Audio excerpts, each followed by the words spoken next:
Sometimes life has a way of serving justice when you least expect it. Picture this: a quiet Tuesday morning outside a small coffee shop in downtown London, where an 82-year-old war veteran named Henry Matthews is simply trying to enjoy his daily ritual of feeding pigeons with stale breadcrumbs. The morning sun filters through the autumn leaves, casting gentle shadows on the cobblestone street, and for a moment, everything seems peaceful in this corner of the world. But peace can shatter in an instant.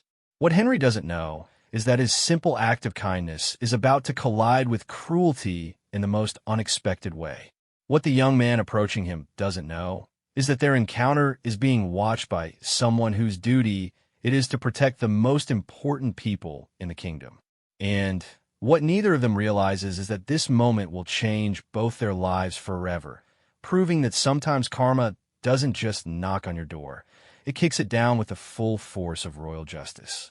This is the true story of how one act of bullying against a forgotten hero was witnessed by the very person whose job it is to guard royalty, and how that witness turned a moment of cruelty into a lesson that would echo through the corridors of power and the streets of London alike. Because sometimes, just sometimes, the right person is watching when the wrong thing happens. The pigeons are gathering. The coffee shop bell chimes in the distance, and Henry Matthews has no idea that his morning routine is about to become a story that will remind us all why respect for our elders isn't just good manners. It's a sacred duty. Henry Matthews had been coming to this same spot for 17 years, ever since his wife Margaret passed away and left him with too much silence in their small flat. Every Tuesday, Thursday, and Saturday morning at exactly 9:15, he would shuffle down Pembroke Street with a paper bag of yesterday's bread, settle onto the weathered wooden bench outside Rosie's coffee house, and feed the pigeons that had become his most faithful companions. At 82, Henry moved with the careful deliberation of someone whose body carried the weight of 8 decades and the invisible scars of service in Northern Ireland during the Troubles. His left leg bore the memory of shrapnel from a car bomb in Belfast in 1978, while his right shoulder ached constantly from an old injury sustained during a patrol in Derry. The physical wounds had healed, but they left him walking with a slight limp and a cane that he gripped with hands that trembled just enough to remind him that time was the one enemy he couldn't outmaneuver. The morning air carried the familiar scent of fresh coffee beans and baking pastries from Rosie's kitchen, mixing with the earthy smell of autumn leaves that carpeted the narrow London street. Henry lowered himself onto his usual bench, the metal plaque beside him reading in memory of local heroes, though most passers-by never bothered to read it. He pulled out his plastic bag of breadcrumbs, saved carefully from his modest meals, and scattered the first handful onto the cobblestones. Within moments, the pigeons began to arrive. There was Churchill, a particularly large gray pigeon with a distinctive white patch on his chest, whom Henry had named after the wartime leader he'd once served under. Then came Florence, a smaller brown bird who always waited patiently for the others to eat first, and Big Ben, an imposing black pigeon who ruled the flock with quiet authority. Henry knew each bird's personality, their preferences, their little quirks. They were more than just pigeons to him. They were his daily reminder that life continued, that small acts of kindness mattered, that he still had a purpose even when the world seemed to have forgotten about old soldiers like him. "Morning, Churchill," Henry murmured, his voice carrying the soft burr of his Yorkshire accent. "Hope you brought your appetite today, lad. Got some lovely white bread for you, and even saved you some crust for my Sunday roast sandwich." The ritual was therapeutic in ways Henry couldn't fully explain. During his 30-year military career, mornings had meant inspection, drill, preparation for whatever dangers the day might bring. Now, they meant peace, routine, and the simple pleasure of watching creatures who asked for nothing more than a few crumbs and a gentle voice. It was a transition that had taken him years to make, learning to find purpose in stillness rather than action. Henry had served in 3 different conflicts during his time in the British Army. He joined at 18, full of patriotic fervor and youthful confidence, believing he would serve a few years and return home to marry his childhood sweetheart Margaret, and take over his father's small hardware shop. Instead, he found himself deployed to various trouble spots around the world, from the Falklands to Northern Ireland, from peacekeeping missions in Cyprus to training exercises in Germany during the height of the Cold War. The longest and most difficult deployment had been his 4 tours in Northern Ireland during the 1970s and 1980s. Henry had been part of the units tasked with maintaining peace during some of the most violent years of the Troubles, patrolling streets where every corner could hide a sniper, every parked car could contain a bomb, and every civilian encounter required a delicate balance between vigilance and compassion. He'd seen friends killed by IRA bombs, had been present during some of the worst sectarian violence, and had learned to live with the constant stress of knowing that a single moment's inattention could cost lives. The shrapnel wound in his left leg had come from a car bomb that exploded just 50 yards from his patrol in Belfast. 3 of his fellow soldiers had been killed instantly, while Henry and 2 others had been thrown against a brick wall by the blast.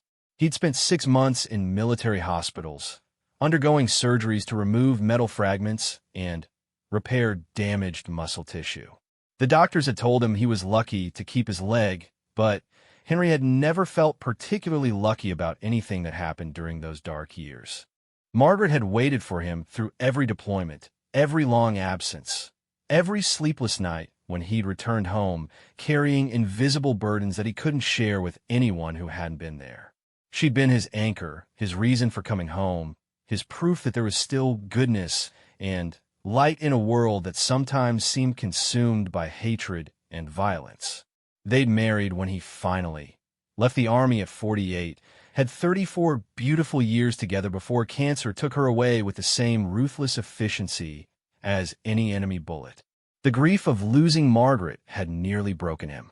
For months after her funeral, Henry had rarely left their flat, surviving on tinned soup and memories, watching the same television programs they used to enjoy together, and talking to her empty chair as if she might suddenly appear and ask him what he wanted for dinner. It was their old neighbor, Mrs. Chun, who had finally convinced him to go outside to find something to do with his days besides mourn what he'd lost. The pigeon feeding had started by accident. Henry had been sitting on this same bench, overwhelmed by the loneliness of his first venture outside since Margaret's death, when a particularly bold pigeon had landed right beside him and stared pointedly at the sandwich in his hands. Something about the bird's fearless approach had made him smile for the first time in months, and he'd broken off a piece of bread and tossed it onto the ground. Within minutes, he'd been surrounded by an entire flock, all clamoring for their share of his lunch. That simple interaction had given him something he'd lost, a sense of being needed, of having a small but important role to play in the world. These birds relied on him, looked forward to his visits, trusted him to be there when they needed food.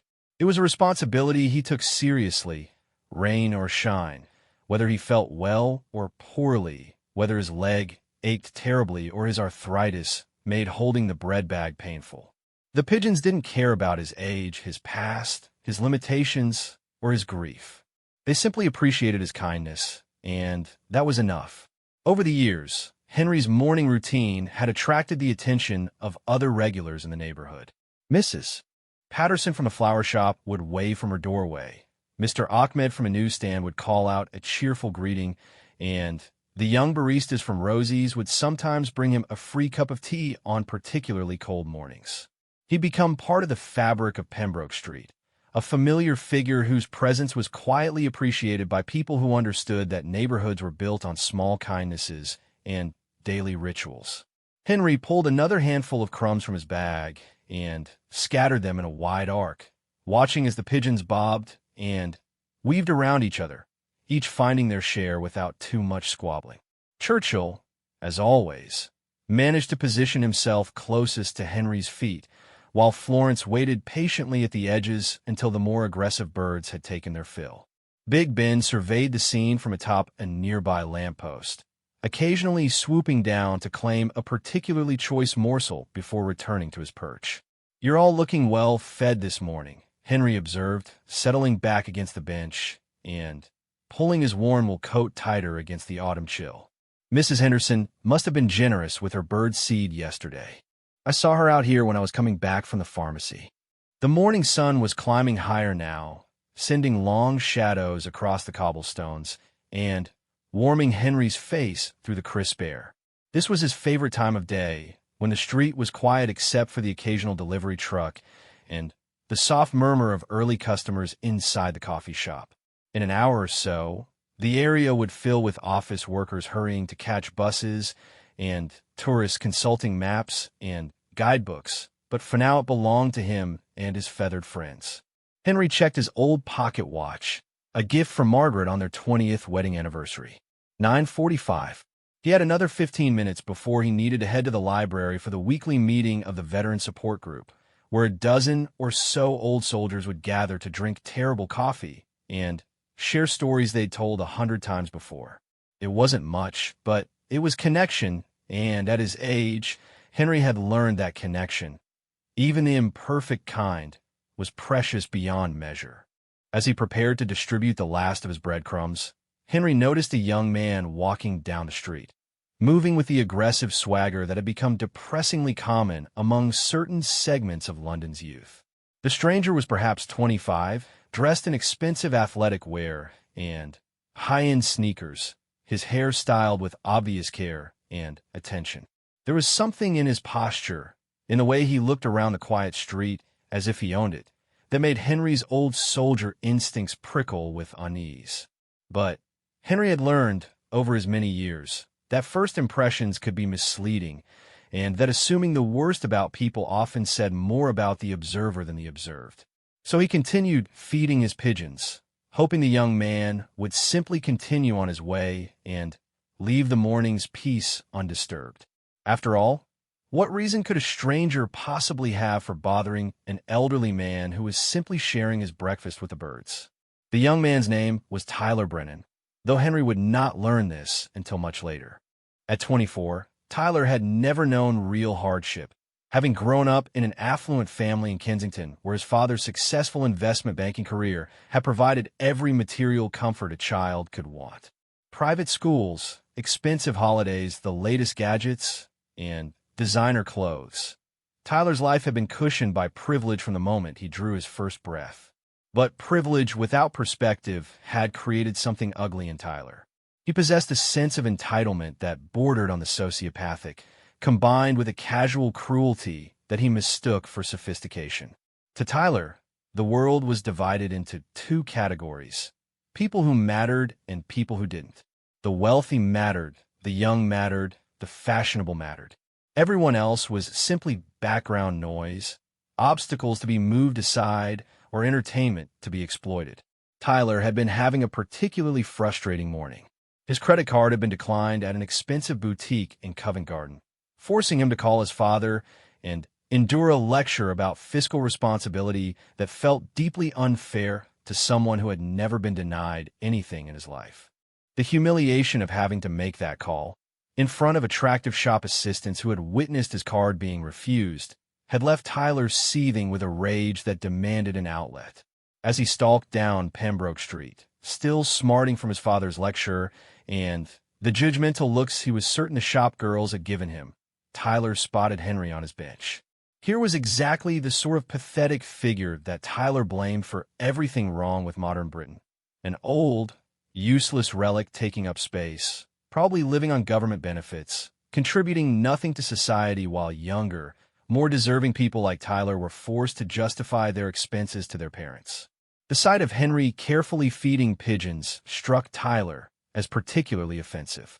In his warped worldview, this represented everything backwards about the country: resources being wasted on creatures that serve no purpose, sympathy being lavished on the weak, and obsolete instead of being reserved for those who truly deserved it. Tyler's anger, already simmering from his morning's humiliation, found a perfect target in the elderly veteran who sat peacefully sharing his bread with the birds. "Oi, old man," Tyler called out, his voice carrying clearly across the quiet street. "What do you think you're doing, making this place look like a bloody zoo?" Henry looked up from his pigeons, surprised by the hostile tone, but not immediately alarmed. In his 8 decades of life, he'd encountered his share of rude people, and he learned that most aggressive behavior stemmed from pain or insecurity rather than genuine malice. His military training had taught him to assess threats quickly, and this young man, while unpleasant, didn't appear to pose any real danger to anyone but himself. "Just feeding the birds, son," Henry replied calmly, his Yorkshire accent softening the words. "Been doing it for years. They depend on it, these little ones do." Tyler's face twisted with disgust. The old man's polite response only inflamed his anger further. In Tyler's experience, people should either grovel before his superiority or fight back with equal aggression.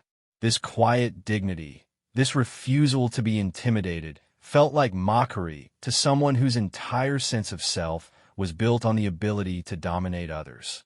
"Well, it's disgusting," Tyler snapped, stepping closer to the bench. "These rats with wings are spreading disease all over the place.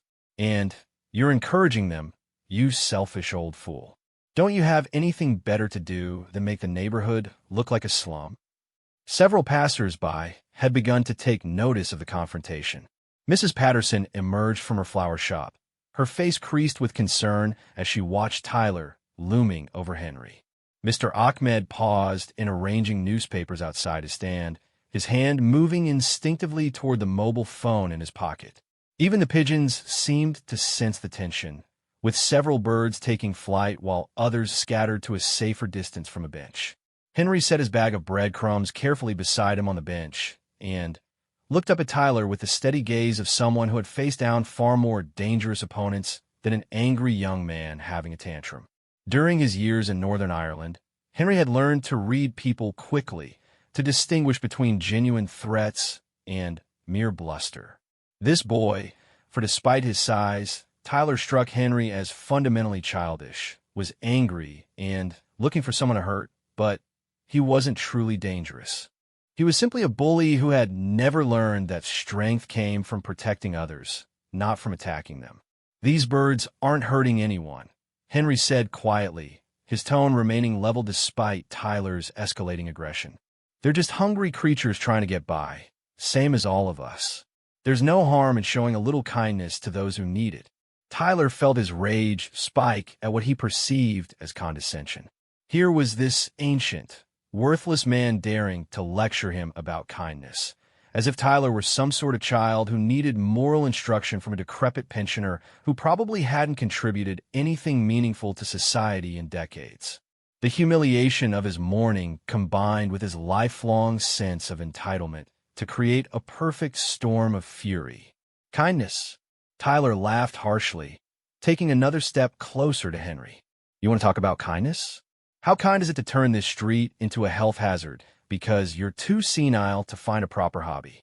How kind is it to waste everyone's time and money feeding vermin when there are people who actually matter who could use help?" Henry felt a familiar tightness in his chest, the same sensation he'd experienced during tense moments in Belfast when situations were escalating beyond anyone's control. But this wasn't Northern Ireland, and Tyler wasn't a terrorist. He was simply a young man who had never learned the difference between strength and cruelty. Henry's military training told him to remain calm, to de-escalate, to avoid giving Tyler the reaction he was clearly seeking. "I'm not looking for any trouble, lad," Henry said softly. "If my being here bothers you, perhaps you'd be happier taking a different route to wherever you're going." The reasonable tone of Henry's response pushed Tyler completely over the edge. In his twisted logic, this old man's refusal to be intimidated was a direct challenge to Tyler's authority, an insult that couldn't be tolerated. Without warning, Tyler reached down and snatched the bag of breadcrumbs from the bench, holding it high above his head as Henry watched in dismay. "Maybe this will help you understand," Tyler snarled. "These flying rats don't need your charity, old man. What they need is for people like you to stop encouraging them to turn our neighborhoods into garbage dumps." With that, Tyler upended the bag and scattered the remaining breadcrumbs across the cobblestones in a violent, wasteful gesture that had nothing to do with feeding birds and everything to do with asserting dominance over someone he saw as weak and helpless. The pigeons, frightened by Tyler's aggressive movements, scattered in all directions, their daily routine disrupted by senseless cruelty. Henry felt something break inside his chest as he watched Tyler waste the bread he'd saved so carefully, the food that represented his daily connection to creatures who depended on him. It wasn't anger he felt. Anger was too simple for what Tyler had done. It was grief, the deep sadness of someone who had seen too much senseless cruelty in his lifetime and had hoped, foolishly perhaps, that he might live out his remaining years in a world where small kindnesses were respected rather than destroyed.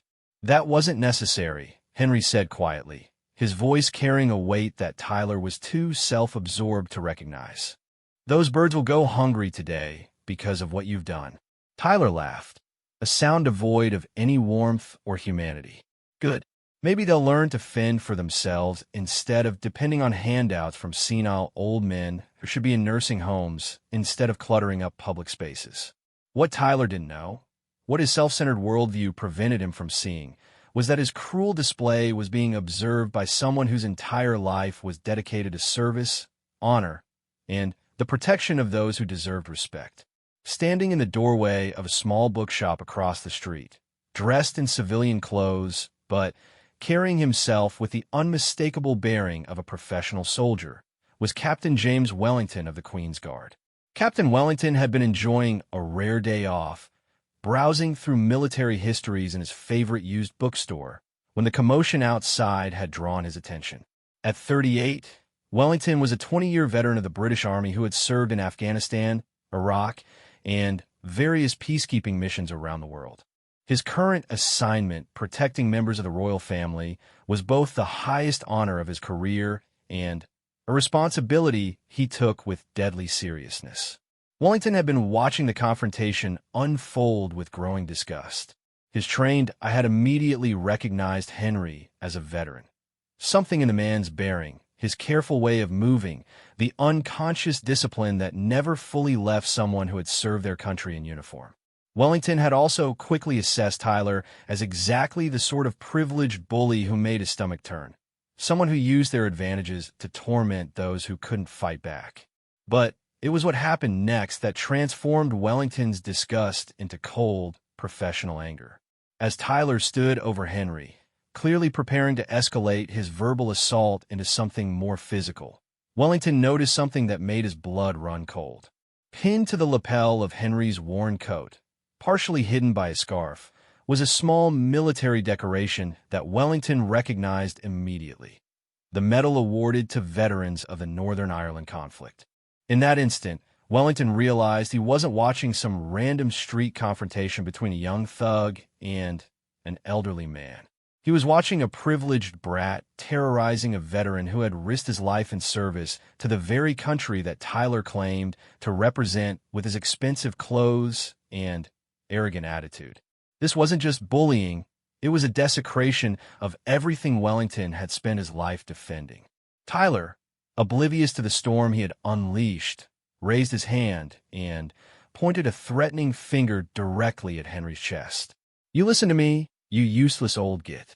I don't want to see you here again, spreading your mess and attracting these disease-carrying rats. Find somewhere else to waste your time, or I'll make sure you regret it."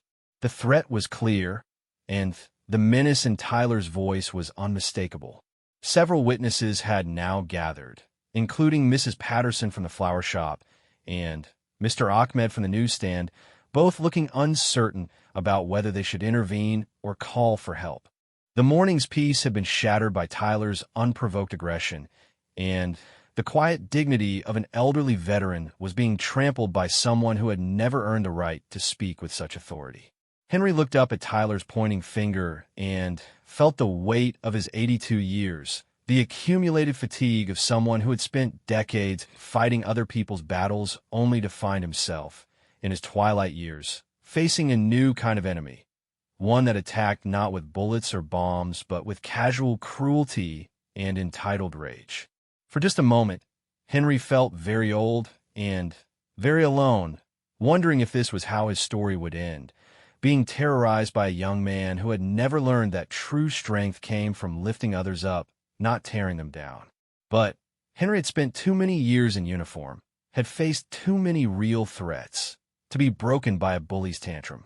He straightened his shoulders, looked Tyler directly in the eye, and spoke with the quiet authority of someone who had earned the right to moral courage through decades of service to others. "I've been coming here for 17 years, Henry said calmly. "These birds depend on me, and I won't abandon them because you've decided to throw a tantrum. If you don't like it, son, I suggest you take your business elsewhere." It was exactly the wrong thing to say to someone like Tyler, whose entire sense of self depended on his ability to dominate others. The old man's refusal to back down felt like a direct challenge to Tyler's authority, an insult that demanded immediate and decisive response. Tyler's face flushed red with rage, and his hand began to move from pointing to what looked very much like the beginning of a physical assault on a defenseless elderly man. But Tyler had made a crucial miscalculation. He had assumed that his victim was truly alone, truly defenseless, truly without protection in a world that had forgotten about old soldiers and their small daily rituals.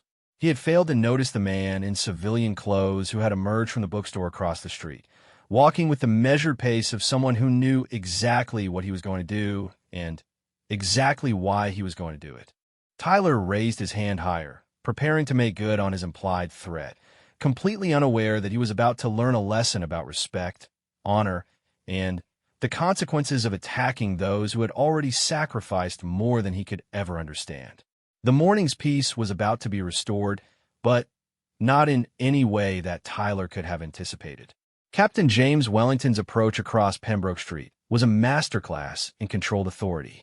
20 years of military service had taught him exactly how to project power without appearing aggressive, how to command attention without raising his voice, and how to defuse dangerous situations before they spiraled completely out of control. His stride was measured but purposeful, his bearing unmistakably that of someone accustomed to being obeyed without question. Wellington had spent the last 5 years as part of the Queen's Guard, a posting that required not just exceptional military skills, but also the ability to read situations and people with surgical precision. His duties protecting members of the royal family had taken him into every conceivable social situation, from state dinners with foreign dignitaries to casual walkabouts in working-class neighborhoods. He had learned to spot troublemakers, assess threats, and respond to challenges with exactly the right degree of force.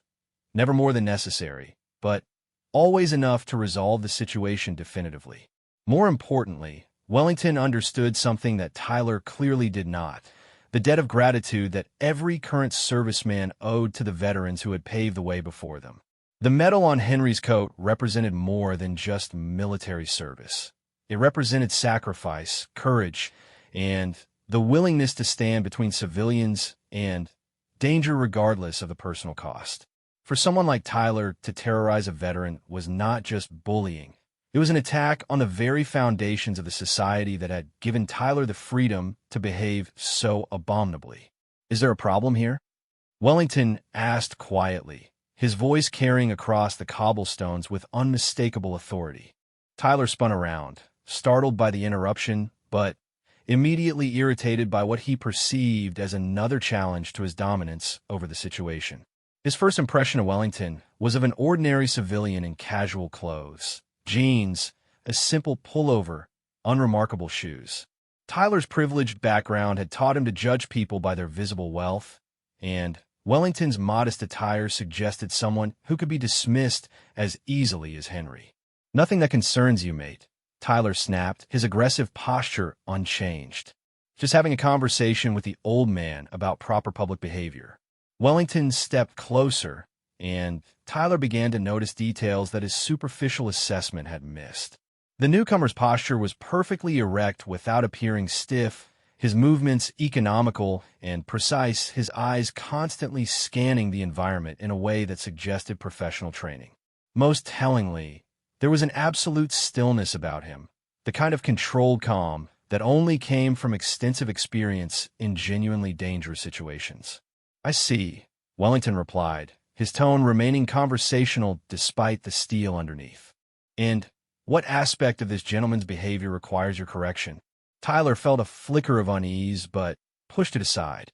He was not about to back down from some random stranger, regardless of how the man carried himself.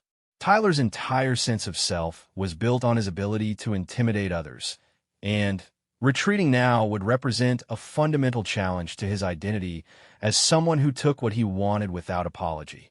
"He's feeding vermin," Tyler said, gesturing dismissively toward the scattered breadcrumbs and the few pigeons that were cautiously returning to investigate, making the whole street look like a slum with his pathetic charity for flying rats. Someone needs to explain reality to him. Wellington's expression didn't change, but something subtle shifted in his bearing. Henry, still seated on the bench, recognized the change immediately. It was the same transformation he'd seen in young soldiers when they transitioned from peacetime alertness to combat readiness. The civilian veneer remained perfectly intact, but underneath, it was something far more dangerous. "Reality," Wellington repeated thoughtfully. "And you've appointed yourself to provide this education?" Tyler completely missed the warning signs that were obvious to Henry's trained eye. The young man's narcissism prevented him from recognizing that he was no longer dealing with a random passerby, but with someone whose entire professional life revolved around protecting people who deserve protection and stopping people who needed to be stopped. "Someone has to," Tyler said with a shrug. "Can't have every useless pensioner turning our neighborhoods into health hazards just because they're lonely and have nothing better to do with their pathetic lives." It was exactly the wrong thing to say. Wellington had served alongside men who had given their lives protecting the very freedoms that allowed Tyler to voice his cruel opinions. He had attended funerals for soldiers who had died, defending a society that Tyler was now attacking through its most vulnerable members. The casual dismissal of Henry's worth as a human being was not just offensive to Wellington personally. It was an insult to everything he had spent his career defending. "I see you've given this considerable thought," Wellington said, taking another step closer to Tyler. "Tell me, what exactly qualifies you to determine who deserves respect in this neighborhood?" For the first time, Tyler felt genuinely uncertain. There was something in Wellington's tone, in the way he stood, in the intensity of his attention, that suggested Tyler might have bitten off more than he could chew. But Tyler's entire worldview depended on never showing weakness, never backing down, never admitting that he might be wrong about anything. "I don't need qualifications to recognize a public nuisance," Tyler replied, but his voice lacked some of its earlier certainty. "I pay taxes. I have rights. And one of those rights is not having to watch some decrepit old man turn a decent street into a zoo." Wellington nodded slowly, as if Tyler had just confirmed something important. "You pay taxes. You have rights." He paused, letting the words hang in the air. "Tell me, have you ever earned those rights through service to anything other than yourself?" The question hit Tyler like a physical blow. In his entire 24 years, he had never contributed anything meaningful to society. He had never held a job longer than 6 months, had never volunteered for anything that didn't enhance his own social status, had never made any sacrifice for the benefit of others. His taxes were paid from a trust fund established by his grandfather, and his rights were inherited rather than earned. "I don't have to justify myself to you," Tyler said, but the bluster was beginning to sound hollow even to his own ears. Wellington smiled, and it was not a pleasant expression. "Actually, you do. You see, when someone chooses to terrorize an elderly veteran on a public street, they create a situation that demands justification. And I'm very interested in hearing yours." Tyler felt a cold chill run down his spine. Something in Wellington's voice suggested that this conversation was moving in a direction Tyler had not anticipated and could not control. "Veteran? What are you talking about?" "The gentleman you've been threatening," Wellington said, gesturing toward Henry, "is wearing the Northern Ireland medal. That means he served his country during one of the most dangerous periods in British military history. That means he faced real threats, real violence, real danger in defense of the very society that gave you the freedom to behave like a spoiled child." Tyler's eyes flicked to Henry's coat, and For the first time, he noticed the small military decoration that had escaped his attention during his aggressive tirade. The sight of it didn't fill him with shame or remorse. Tyler was far too self-centered for such healthy emotions. But it did make him realize that the situation was more complicated than he had assumed. "So what?" Tyler said, falling back on defiance when uncertainty threatened his composure. "That doesn't give him special rights to make a mess of public spaces. Military service doesn't exempt you from basic consideration for others." The irony of Tyler lecturing anyone about consideration for others was not lost on Wellington, who had spent the last several minutes watching Tyler demonstrate a complete absence of such consideration. But it was Tyler's dismissive attitude toward military service that pushed Wellington from professional displeasure into personal anger. "You're absolutely right," Wellington said calmly. "Military service doesn't give anyone special rights. It gives them something far more important. It gives them the respect of those who understand sacrifice, courage, and duty. Unfortunately, it seems you fall outside that category." Tyler felt his anger returning, fueled by the growing realization that this stranger was making him look foolish in front of the gathering crowd of witnesses. Mrs. Patterson had emerged fully from her flower shop. Mr. Ahmed had moved closer, and several other passers-by had stopped to watch the confrontation unfold. Tyler's humiliation from a morning's credit card incident was being compounded by this public challenge to his authority. "And who the hell are you to lecture me about respect?" Tyler demanded, stepping closer to Wellington in what he hoped was an intimidating manner. "Some random nobody who can't mind his own business?" Wellington reached into his pocket and withdrew a slim leather wallet. He opened it carefully, revealing an identification card that made Tyler's face go white with sudden understanding. The card bore the distinctive insignia of the Royal Guard, along with Wellington's photograph, rank, and full military credentials. "Captain James Wellington, Queen's Guard," Wellington said quietly. "And my business, Mr. Tyler Brennan, is protecting those who deserve protection from those who need to be stopped." The use of his full name hit Tyler like a thunderbolt. He had not introduced himself, had not provided any identification, yet this military officer somehow knew exactly who he was. Tyler's mind raced through the implications, wondering how much else Wellington might know about him, his family, his background. "How do you—" Tyler began, but Wellington cut him off. "How do I know who you are?" Wellington smiled again, and this time the expression was genuinely frightening.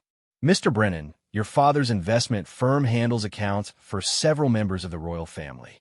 Your name appears on background checks that cross my desk regularly as part of security screenings. I know quite a lot about you, actually." Tyler felt the world tilting beneath his feet. His father's business connections to the royal family were supposed to be confidential, handled through layers of discretion and professional secrecy. The fact that this information was available to the Queen's Guard suggested that Tyler's behavior was being witnessed not just by random strangers, but by someone who could potentially influence his father's most important professional relationships. "More importantly," Wellington continued, "I know what you don't know. I know that the gentleman you've been terrorizing served 4 tours in Northern Ireland. I know that he was wounded by an IRA car bomb that killed 3 of his fellow soldiers. I know that he spent 30 years putting his life on the line for ungrateful civilians who think their tax payments give them the right to abuse their betters." Each word hit Tyler like a physical blow. He had never considered that the elderly man he'd been tormenting might have a history of genuine courage and sacrifice. In Tyler's self-centered worldview, old people were simply obstacles to be moved aside, not individuals with their own stories of heroism and service. "I didn't know," Tyler mumbled, but the excuse sounded pathetic even to his own ears. "No," Wellington agreed. "You didn't know because you didn't care to know. You saw an elderly man doing something that annoyed you, and you decided to use your youth and strength to terrorize him. That makes you not just a bully, Mr. Brennan, but a coward who attacks those who can't fight back." Henry had been listening to this exchange with growing amazement. In the space of a few minutes, he had gone from being the victim of unprovoked aggression to being defended by one of the most elite soldiers in the British military. The transformation was so dramatic that Henry wondered if he might be dreaming the entire encounter. But Tyler's growing panic was real enough, as was Wellington's cold professionalism.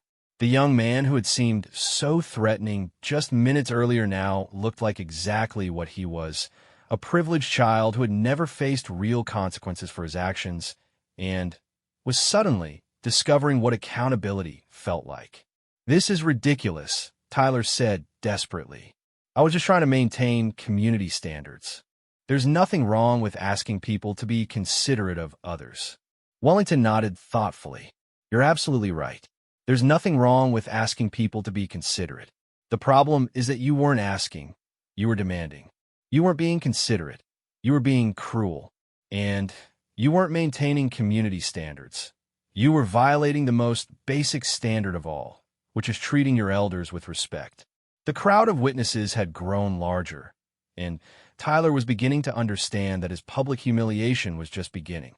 He could see people whispering to each other, pointing in his direction, some even holding up mobile phones to record the confrontation. This was exactly the kind of attention Tyler had never wanted, the kind that might reach his father's business associates and social circle. "What do you want from me?" Tyler asked, his voice now carrying a note of genuine desperation. Wellington considered the question carefully. He could have Tyler arrested for threatening behavior toward a veteran. He could report the incident to Tyler's father and suggest that the young man needed professional help. He could document the encounter and ensure that Tyler's name appeared on security watch lists that would follow him for years. But Wellington was a professional soldier, not a vindictive civilian. His goal was not to destroy Tyler, but to teach him a lesson that might possibly turn him into a better human being. The question was whether Tyler was capable of learning such a lesson, or whether his narcissism had progressed beyond the point where genuine change was possible. "What I want, Mr. Brennan," Wellington said finally, "is for you to understand something very important. This gentleman," he gestured toward Henry, "has earned more respect in a single day of his military service than you've earned in your entire privileged life. The fact that you felt entitled to abuse him says nothing about his worth and everything about your character."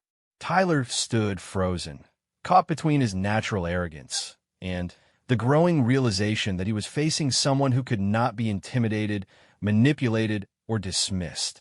For the first time in his adult life, Tyler was confronting the possibility that he might actually face meaningful consequences for his behavior. The silence that followed Wellington's words stretched across Pembroke Street like a hell breath. Tyler stood frozen, his face cycling through expressions of rage, fear, and confusion as he struggled to process the complete reversal of what he had assumed would be a simple exercise in dominance. The gathering crowd watched with fascination as one of London's most entitled young men was stripped of his presumed authority by someone who possessed real power and wasn't afraid to use it. Wellington allowed the silence to build, understanding the psychological importance of letting Tyler fully absorb the reality of his situation. In his years protecting the royal family, Wellington had dealt with countless individuals who confused privilege with authority, who mistook wealth for worth, who believed that their advantages gave them the right to treat others with contempt. Most of them could be managed with subtle pressure and quiet words.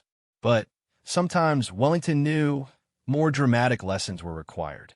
"Mr. Brennan," Wellington continued, his voice carrying the kind of calm authority that Tyler had never encountered before, "I want you to look at this gentleman. Really look at him. His name is Henry Matthews, and he's 82 years old. The medal on his coat represents 4 tours of duty in Northern Ireland, where he served with distinction during some of the most dangerous years of the Troubles." Tyler's eyes reluctantly moved to Henry, who sat quietly on the bench with the dignity of someone who had faced far worse things than a young man's tantrum. For the first time, Tyler actually saw the veteran as an individual rather than an obstacle. The careful way he held himself despite obvious physical limitations, the worn but clean clothing that spoke of pride despite modest means, the calm eyes that held depths Tyler couldn't even begin to imagine. During his second tour, Wellington continued. Henry was caught in a car bomb blast in Belfast. 3 of his fellow soldiers were killed instantly. Henry spent 6 months in military hospitals, underwent multiple surgeries to remove shrapnel from his leg and chest, and was told he was lucky to survive. When he recovered enough to serve again, he volunteered for 2 additional tours because he believed in protecting civilians who couldn't protect themselves. Tyler felt something uncomfortable stirring in his chest. Not quite shame, because he lacked the emotional depth for genuine remorse, but something approaching recognition that he might have made a terrible miscalculation. The elderly man he had been tormenting was not the weak, pathetic figure Tyler had assumed, but someone who had demonstrated more courage in a single day than Tyler had shown in his entire life. After leaving the army, Wellington went on. Henry worked for 25 years as a security guard, protecting office buildings and shopping centers. He married his childhood sweetheart, Margaret, who waited for him through every deployment. They had 34 years together before cancer took her away 3 years ago. Henry shifted slightly on the bench, surprised to hear his life story being recounted by a stranger. But Wellington's knowledge was no accident. As part of his security duties, Wellington had access to comprehensive databases that included the records of every military veteran in London. A few quick checks on his mobile phone, while Tyler was focused on his tirade, had provided all the background Wellington needed. The pigeon feeding, Wellington continued, started after Margaret's death, when Henry was struggling with grief and loneliness. It gives him a purpose, a reason to get up each morning, a small way to show kindness in a world that has shown him more than his share of cruelty. He saves bread from his own modest meals to feed these birds, rain or shine, because he made a commitment to creatures who depend on him.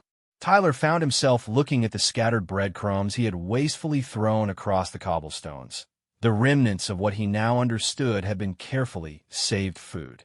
The casual cruelty of his gesture, destroying something that mattered to someone who had so little, began to penetrate even his self-centered consciousness. "So tell me, Mr. Brennan," Wellington said, stepping closer so that Tyler had to look up slightly to meet his eyes, "what exactly qualifies you to judge this man's choices? What have you sacrificed for others? What have you built? What have you protected? What have you done to earn the right to treat a veteran with such disrespect?" The questions hung in the air like accusations, each one highlighting the vast gulf between Henry's lifetime of service and Tyler's record of self-indulgence. Tyler opened his mouth several times to respond, but no words came. For perhaps the first time in his adult life, he was being forced to confront the emptiness of his own existence when measured against real accomplishment and genuine sacrifice. I didn't realize," Tyler finally managed, but even as he spoke the words, he knew how inadequate they sounded. "No," Wellington agreed. "You didn't realize because you've never bothered to realize anything beyond your own immediate wants and preferences. You saw an elderly man doing something that annoyed you, and you decided to use your advantages to make him suffer for it. That's not a mistake, Mr. Brennan. That's a character deficiency." Mrs. Patterson, who had been watching from her flower shop doorway, stepped forward hesitantly. She had known Henry for years, had watched him struggle through Margaret's illness and death, had seen him find small comfort in his daily ritual with the pigeons. Tyler's attack on Henry had horrified her, but Wellington's defense of the old veteran had filled her with fierce satisfaction. "That's right," Mrs. Patterson said, her voice shaking with emotion. "Henry's a gentleman. He is. Never caused trouble for anyone. Always has a kind word. Always tips his cap when he passes. What this young man did to him was shameful, absolutely shameful." Mr. Ahmed nodded vigorously from his position near the newsstand. "Henry buys his paper from me every week," he added. "Always asks about my family. Always patient, always polite. He's a credit to the neighborhood. He is." Tyler found himself surrounded by people who actually knew Henry, who valued his presence in their community, who understood his worth as a human being. The comfortable assumption that Tyler represented normalcy, while Henry was the aberration, was crumbling around him. Wellington pulled out his mobile phone and began typing with swift, efficient movements. Tyler watched with growing alarm, wondering what kind of official report was being filed, what kind of consequences were being set in motion. "I'm sending a message to your father's office," Wellington said without looking up from his phone. Nothing dramatic, just a brief note explaining that his son was witnessed threatening an elderly veteran on a public street. "I'm sure he'll want to address this matter with you personally." Tyler felt the blood drain from his face. His father's business reputation depended heavily on maintaining impeccable social connections and professional relationships. The suggestion that his son was publicly terrorizing war veterans would not just embarrass the family. It could potentially damage lucrative business arrangements that took years to develop.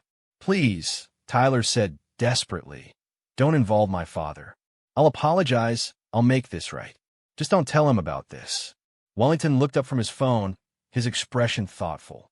"You'll apologize? You'll make this right? Tell me, Mr. Brennan, what exactly does making this right mean to someone who has spent the morning demonstrating a complete absence of human decency?" Tyler scrambled for an answer that might satisfy this terrifying military officer who held his future in his hands. I'll buy him new bread. I'll pay for his coffee. I'll make a donation to veterans' charities." Wellington shook his head slowly. "Money. Of course that's your first instinct. Buy your way out of consequences. Write a check to make the problem disappear. Tell me, Mr. Brennan, do you think Henry's dignity can be purchased? Do you think your father's reputation can be protected with charitable donations?" Tyler realized he was sinking deeper with every word.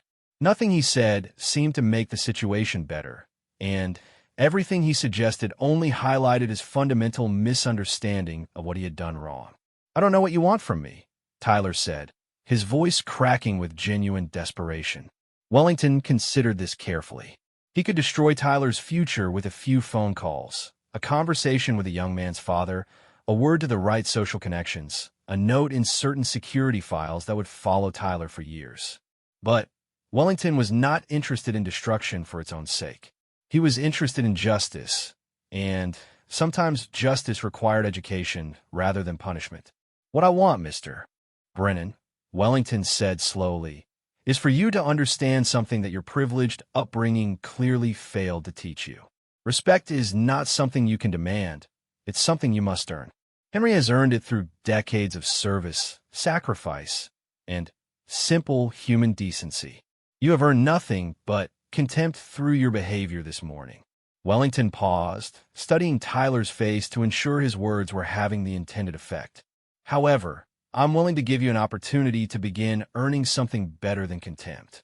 But it will require you to do something you've clearly never done before. Put someone else's needs before your own." Tyler waited in agonizing suspense, knowing that whatever Wellington was about to propose would likely be humiliating, but hoping it might be preferable to the complete destruction of his comfortable life. "Every Tuesday, Thursday, and Saturday morning for the next 6 months," Wellington continued, "you will come to this bench at 9 o'clock sharp. You will bring proper bird food, not bread scraps, but actual nutritious food appropriate for urban pigeons. You will help Henry feed the birds, and you will listen to whatever he chooses to tell you about his experiences, his life, or his perspective on the world."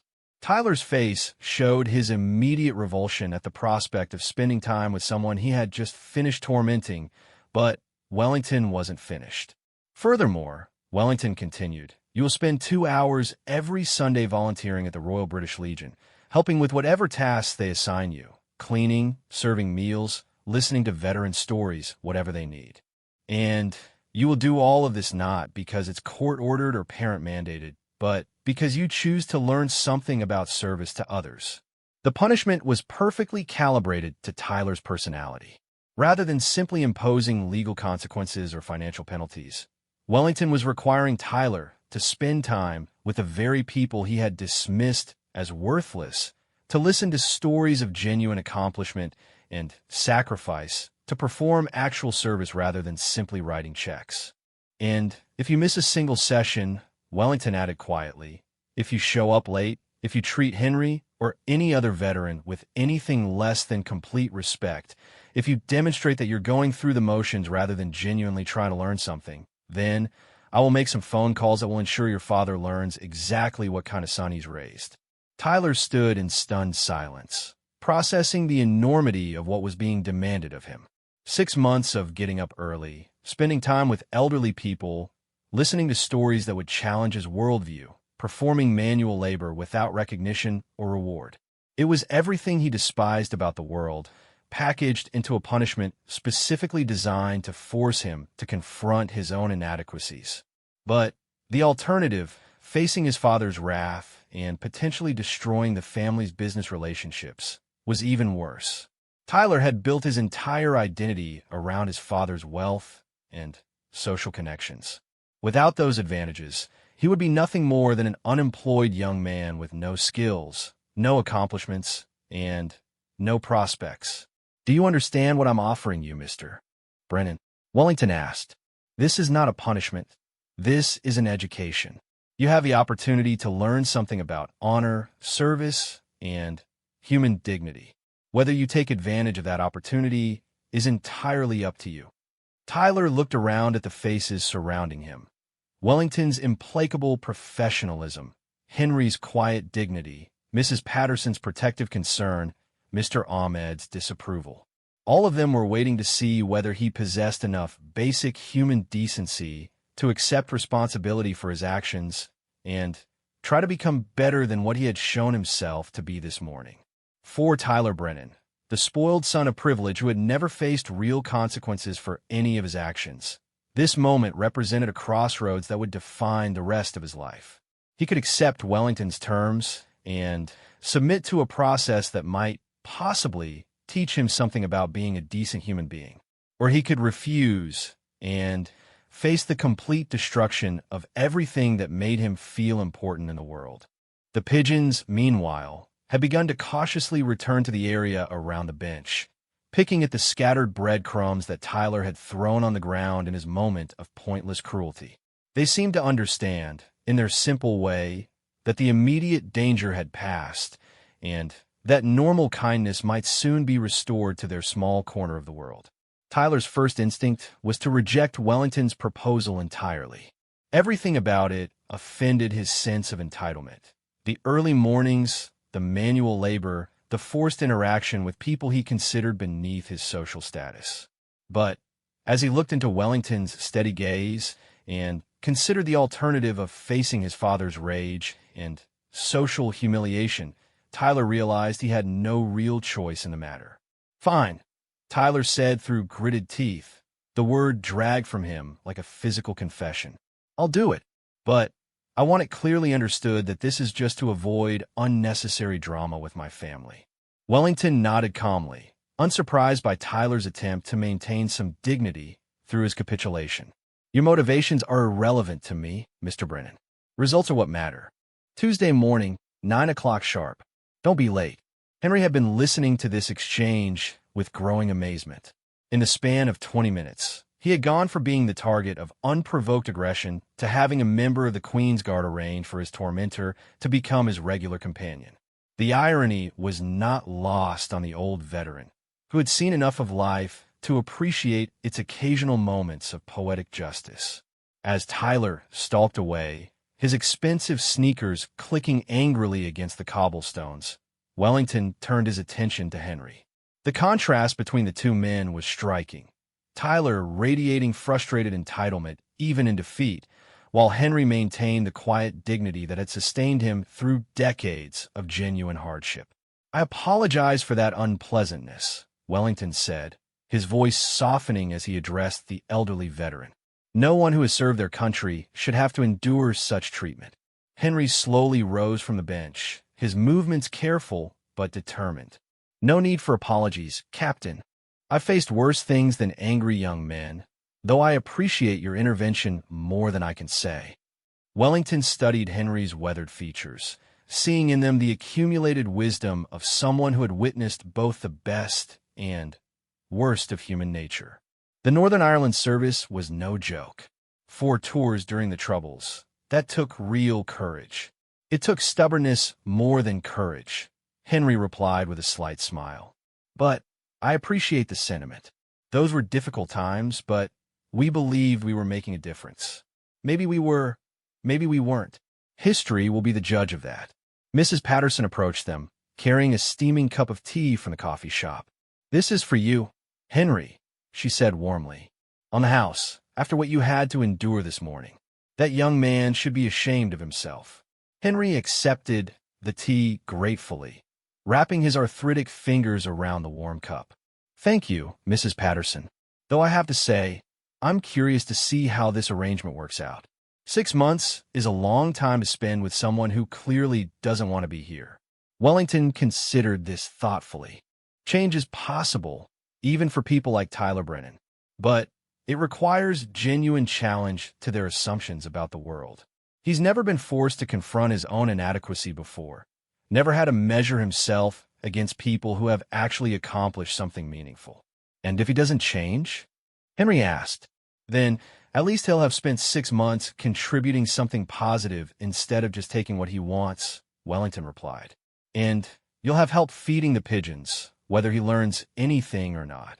3 days later, Tuesday morning arrived with typical London drizzle and gray skies. Henry made his way to the bench at his usual time, carrying his bag of breadcrumbs and wondering whether Tyler would actually appear. The young man had seemed genuinely shaken by his encounter with Wellington, but privilege had a way of restoring people's confidence once the immediate threat passed.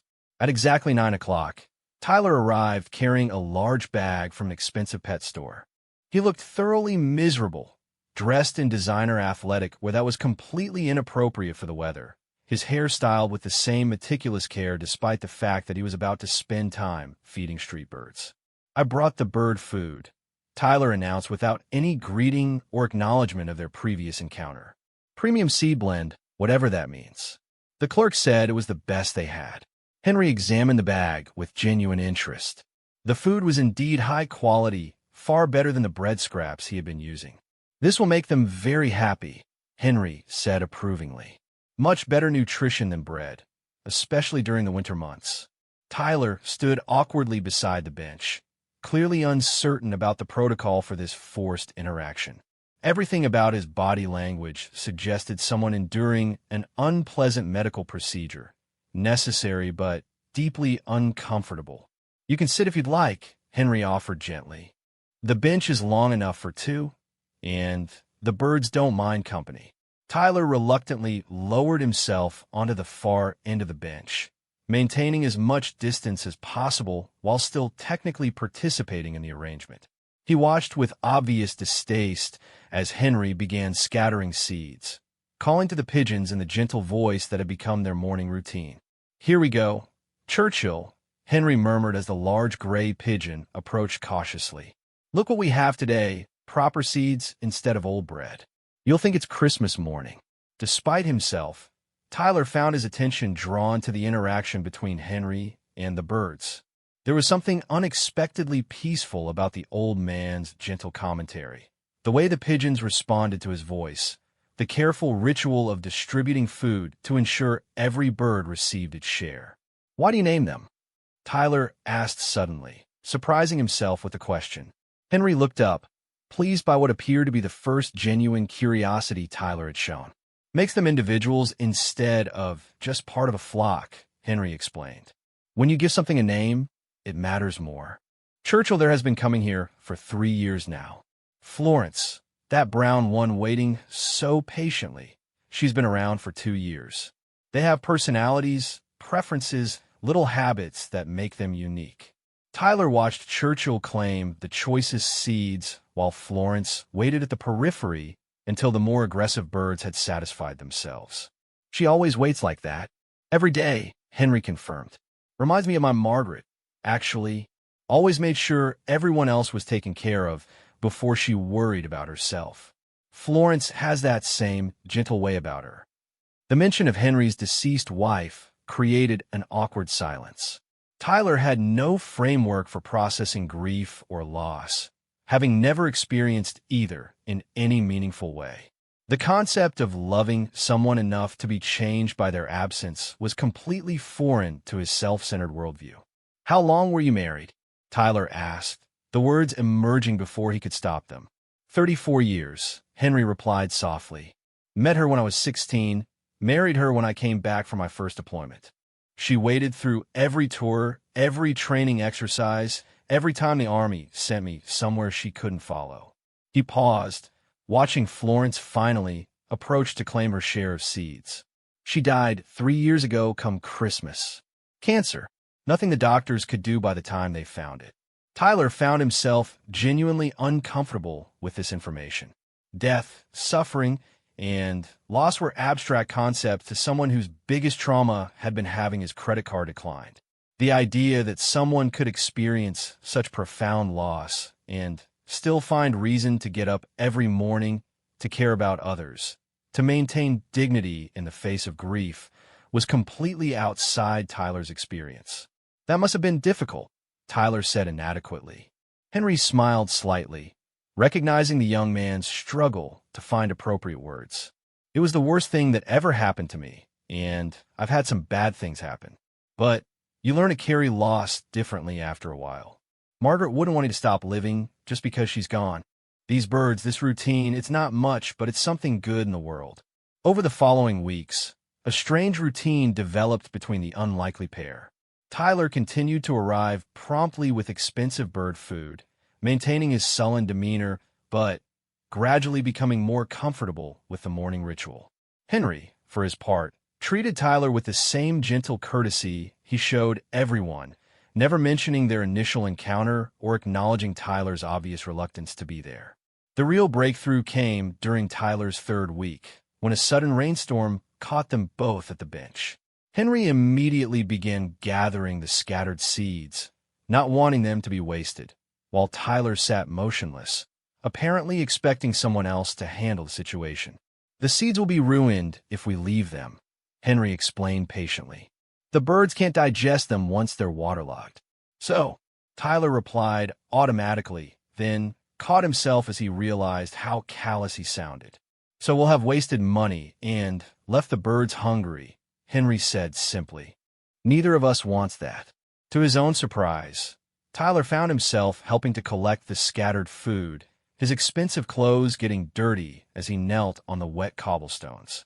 It was the first manual labor he had performed in years, the first time he had prioritized someone else's needs over his own comfort. Why do you do this? Tyler asked as they worked together to salvage what they could. I mean, really, why get up early 3 times a week to feed street birds? What do you get out of it? Henry considered the question seriously as he worked. Purpose, I suppose. These birds depend on me, and it feels good to be depended upon. After Margaret died, after I retired, I felt unnecessary, like the world had moved on without me. But Churchill and Florence and the others, they need me to be here. They trust me to show up. It's a small thing, but it matters. Tyler had never considered that purpose might come from service to others rather than service to oneself. In his worldview, the point of life was to accumulate advantages and use them for personal benefit. The idea that fulfillment might come from taking care of others was a completely foreign concept. But they're just pigeons, Tyler said, though his tone had lost its earlier dismissiveness. They're living creatures who feel hunger and cold and fear, Henry replied gently. Being small doesn't make their suffering less real. And being human doesn't give us the right to ignore that suffering when we have the power to help. As the weeks passed, Tyler found himself asking more questions about Henry's past, about his military service, about his life with Margaret. The old veteran was a gifted storyteller, able to convey the reality of his experiences without either glorifying war or overwhelming his listener with trauma. Tyler learned about the weight of carrying wounded comrades to safety, the impossible decisions faced during sectarian violence, the bonds formed between soldiers who depended on each other for survival. More importantly, Tyler began to understand the concept of duty, not the abstract duty he had always associated with military service, but the daily duty of showing up, keeping commitments, putting others' needs first. Henry's reliability in feeding the pigeons was the same quality that had made him a good soldier, a faithful husband, and a valued member of his community.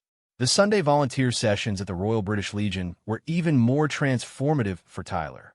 Surrounded by elderly veterans who had served in conflicts from World War II through Afghanistan, Tyler was forced to confront the vast difference between his privileged complaints and genuine hardship. These men and women had lost limbs, friends, and years of their lives in service to their country. Yet they approached their volunteer work with humor, camaraderie, and genuine concern for others. Tyler's first assignment was helping serve meals to homeless veterans, a task that horrified him on multiple levels. The idea of interacting with people who lived on the streets, who smelled of unwashed clothing and desperation, who had lost everything that Tyler took for granted, challenged every assumption he had made about poverty and worth. But as he ladled soup and distributed bread rolls under the watchful supervision of volunteers who had been doing this work for years, Tyler began to see past his own prejudices. The homeless veterans were not the dangerous, worthless individuals he had assumed them to be. They were men and women who had served their country with honor, but had fallen through society's cracks due to trauma, addiction, economic hardship, or simple bad luck. One particular veteran, a man named Charlie who had lost his left arm in Iraq and struggled with PTSD, made a profound impression on Tyler. Despite his obvious challenges, Charlie approached his volunteer duties with infectious enthusiasm, greeting every homeless guest with genuine warmth and ensuring that everyone received not just food but human dignity. "Why do you do this?" Tyler asked Charlie during a quiet moment between service waves. "Because I remember what it felt like to be forgotten," Charlie replied simply. "When I came back from Iraq, I was angry, hurting, didn't know how to fit back into civilian life. Ended up on the streets for 2 years before someone here helped me find my way back. Now I try to be that someone for others." The concept of helping others, because you had been helped yourself, was another revelation for Tyler. His privileged upbringing had taught him to view assistance as weakness and charity as something you gave to improve your social standing rather than to genuinely help others. As the weeks turned into months, something fundamental began to shift in Tyler's perspective. The change was so gradual that he barely noticed it himself, but it was obvious to everyone who interacted with him. The aggressive entitlement that had defined his personality was being slowly replaced by something approaching humility. Henry noticed the change most clearly during their morning sessions. Tyler began arriving a few minutes early, bringing not just bird food, but occasionally treats like dried mealworms that he had researched online. He started asking Henry's advice about which birds seemed undernourished, whether the feeding schedule should be adjusted for winter weather, how to ensure that shy birds like Florence got their fair share. More significantly, Tyler began to listen, really listen, to Henry's stories about military service, about loss, about finding meaning in small daily acts of kindness. The young man who had once dismissed elderly people as worthless was learning to appreciate the depth of experience and wisdom that came with age. The transformation culminated on a cold February morning when Tyler arrived to find Henry collapsed on the bench, clutching his chest and struggling to breathe. Without hesitation, Tyler called for an ambulance, stayed with Henry until help arrived, and rode with him to the hospital, never once considering that this emergency was interfering with his own plans for the day. As Henry was wheeled into the emergency room, he grabbed Tyler's hand weakly. "The birds," he whispered. "They'll be expecting their breakfast." "I'll take care of them," Tyler promised without thinking, and realized as he said it that he meant it completely. For the 3 days that Henry spent in the hospital recovering from what proved to be a mild heart attack, Tyler maintained a morning feeding routine alone. He found himself talking to the pigeons the way Henry did, calling them by their names, ensuring that each bird received proper nutrition. When curious passersby asked what he was doing, Tyler found himself explaining Henry's temporary absence and his own commitment to maintaining the routine. When Henry returned to the bench the following week, moving more slowly but determined to resume his morning ritual, he found that Tyler had researched winter nutrition for urban pigeons and invested in a heated feeding dish to keep water available during cold weather. The expensive equipment was Tyler's own purchase, made without being asked and without expecting recognition. "You didn't have to do all this," Henry said, genuinely moved by Tyler's initiative. "Yes, I did," Tyler replied, and for the first time his voice carried the quiet certainty of someone who understood duty. "They were counting on us."